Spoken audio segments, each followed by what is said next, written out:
Well, here at home, a wayward bird is on its way home today. Not under its own wing power, though. The Bullock's Oriole is flying on an Airbus, courtesy of Air Canada and the Air Canada mechanic, who is ferrying the feathered bird back to British Columbia. CTV's Joanne Schnurr was at the airport earlier today. Joanne, what's this all about?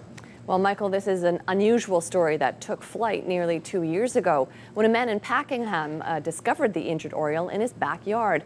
The journey began to figure out how to return this little gal to the west coast where she belongs, some 4,000 kilometers away. For the past year and a half, Ottawa's Wild Bird Care Centre has been home to this little Bullock's Oriole.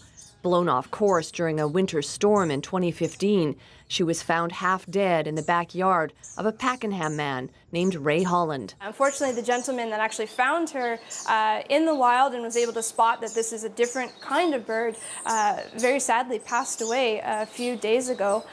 So unfortunately, he didn't get to see the end of the story. But what a story, and what a cast of characters. Hi, Sandra. It's just absolutely lovely to meet you. Hi. This is Dave Stark, lead mechanic with Air Canada. Okay. How's our friend? She's good. Is she okay? Today, flying solo to Vancouver with his feathered friend. You don't have any luggage.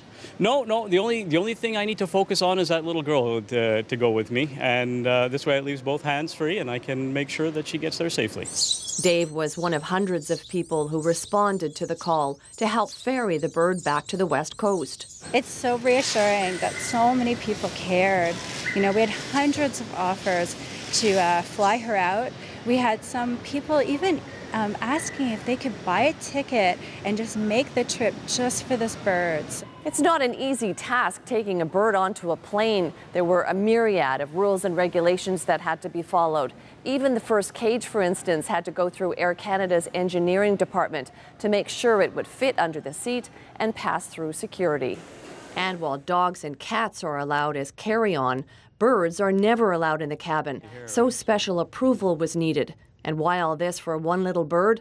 Well, the issue, for many, is far bigger than this Bullock's Oriole. We really do need to make sure that we help wildlife survive and succeed whenever we can. You're ready? I'm ready. And especially this wildlife, who now is going to be known as Ray Holland's Oriole. Good luck, little bird.